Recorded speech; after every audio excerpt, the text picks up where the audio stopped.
Assalamualaikum warahmatullahi wabarakatuh.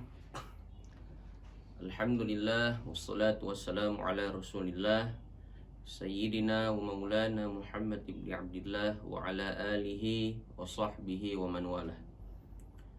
Baiklah, pada kesempatan kali ini izinkan saya Akbar Afsanjani Podomi untuk memenuhi tugas mata kuliah hadis, yang dimana saya akan membahas materi tentang usaha hamba yang paling baik.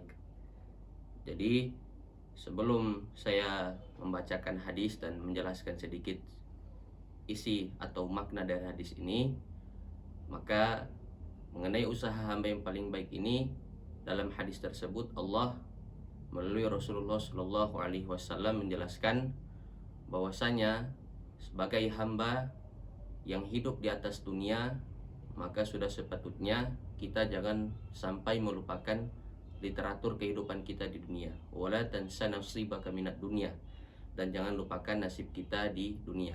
Artinya kita juga butuh bekerja untuk memenuhi kebutuhan hidup kita sehari-hari.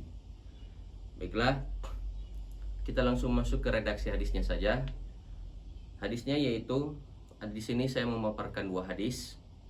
Yang pertama adalah ma'akal ahadun ta'aman qata khairan min an ya'kula min amali yadihi wa inna nabiyallahi Dawud alaihi salam kana ya'kula min amali yadihi.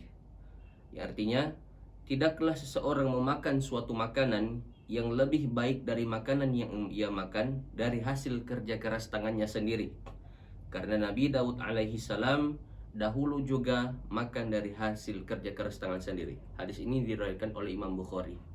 Kemudian hadis yang semakna adalah su'ila Rasulullah sallallahu alaihi wasallam ayul kasbi atyab, qal amalur rijli biyadihi wa kullu bai'in mabrurin. Nabi sallallahu alaihi wasallam tentang pekerjaan yang paling utama, beliau menjawab, perniagaan yang baik dan pekerjaan seseorang dengan tangannya sendiri. Hadis riwayat Al-Bazzar. Mengenai pendapat ulama, di makalah saya sudah memaparkan setidaknya ada 5 pendapat ulama mengenai hadis ini. Yang pertama adalah Imam Al-Mawardi. Saya mengambil satu contoh saja. Jadi Imam Al-Mawardi berpendapat bahwa yang paling diberkahi adalah bercocok tanam, karena tawakalnya lebih tinggi. Kenapa bercocok tanam tawakalnya lebih tinggi? Karena ketika bercocok tanam otomatis ada jangka waktu untuk memanen apa yang kita tanam tersebut. Misalkan ketika menanam padi butuh sekian bulan untuk kita panen. Nah, disitulah letak tawakalnya kita, berserah dirinya kita kepada Allah melalui hal tersebut. Kemudian nanti pendapat imam yang lain mungkin teman-teman bisa lihat di makalah langsung. Selanjutnya penjelasan mengenai hadis. Jadi untuk hadis tersebut, kita sebagai manusia, sebagai umat Islam diajarkan oleh Allah Subhanahu wa taala melalui Rasulullah dalam hadis ini, Allah sangat mencintai orang yang bersungguh-sungguh dan juga pekerja keras. Pekerja keras dalam arti ia bersungguh-sungguh agar bisa mendapatkan rezeki yang halal lagi thayyib, rezeki yang halal lagi baik. Karena kalau misalkan rezeki itu bersumber dari yang haram, maka yang terjadi adalah tidak diberkahi akan sepanjang hidupnya. Kenapa? Karena yang masuk ke dalam tubuhnya sehingga bercampur dengan darah dan daging itu adalah sesuatu yang haram, sehingga mengakibatkan hidup tidak tenang atau bahkan hidupnya itu tidak terarah. Nah, dalam hadis ini kita diajarkan untuk mencari rezeki yang halal lagi thayyib, disertai dengan ikhtiar, yakni tawakal kepada Allah Subhanahu wa taala. Kemudian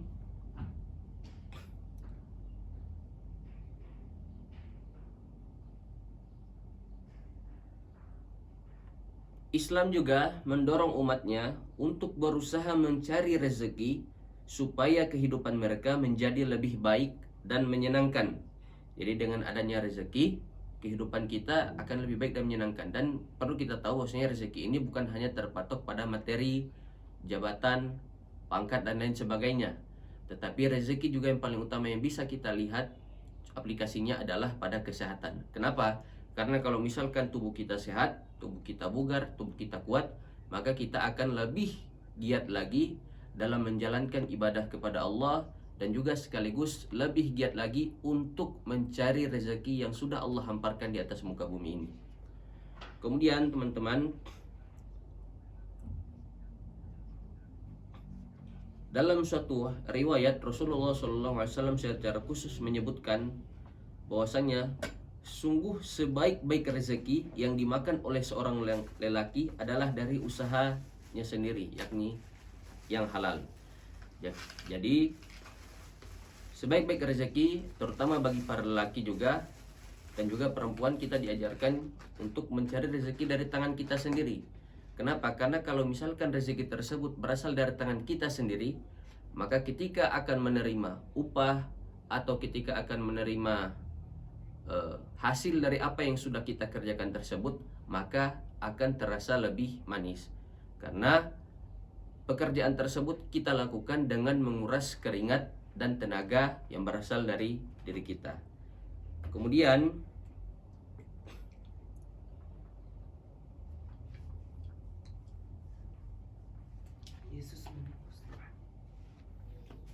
sebagaimana beberapa dalil dari hadis yang menunjukkan usaha hamba yang paling baik, kadang Rasulullah ditanya. Jadi kadang itu Rasulullah ditanya oleh para sahabat dengan istilah yang pertama pekerjaan yang paling baik, kemudian kadang juga beliau ditanya dengan hal yang kedua, yaitu pekerjaan yang paling utama.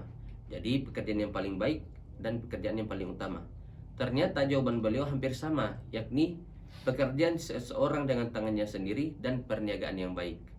Kemudian yang perniagaan yang baik ini maksudnya adalah dalam jual beli tidak ada cacat, baik itu menipu atau mengurangi takaran timbangan dan lain sebagainya. Jadi kesimpulannya yang bisa kita ambil benang merah dari hadis ini juga,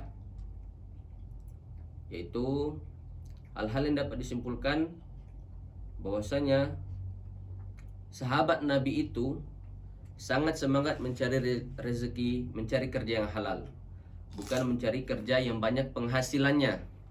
Karena banyaknya rezeki yang ada, jika didapatkan dengan cara yang haram, maka hukumnya juga akan jatuh ke yang haram. Jadi sahabat Nabi dulu berusaha keras untuk mencari kerja yang halal, bukan mencari yang banyak penghasilan. Karena percuma penghasilan tetapi Allah tidak ridho dengan apa yang ada pada kita. Selanjutnya juga bekerja lebih utama daripada meminta-minta atau mengemis. Dalam hadis juga dikatakan bahwasanya tangan yang di atas lebih baik daripada tangan yang di bawah. Kenapa? Karena orang yang memberi itu lebih baik daripada orang yang diberi. Artinya kita diajarkan oleh Allah untuk saling memberi kepada orang lain, kepada sesama. Baik, kesimpulannya yaitu hadis ini mengajarkan kepada kita untuk senantiasa mencari rezeki dengan tangan kita, dengan usaha dan keringat kita sendiri, agar supaya kedepannya kita bisa mengimbangi hidup kita. Mengimbangi dalam hal apa? Ibadah kepada Allah juga harus nomor satu, tetapi juga jangan juga melupakan nasib kita hidup di dunia, kelangsungan kita untuk tetap hidup. Karena untuk kita tetap hidup, otomatis kita membutuhkan pasokan pangan, makanan dan lain sebagainya. Makanya itulah yang harus kita pelajari, intisari benang merah dari hadis ini. Sekian dari saya. Wabillahi taufiq wal hidayah. Assalamualaikum warahmatullahi wabarakatuh.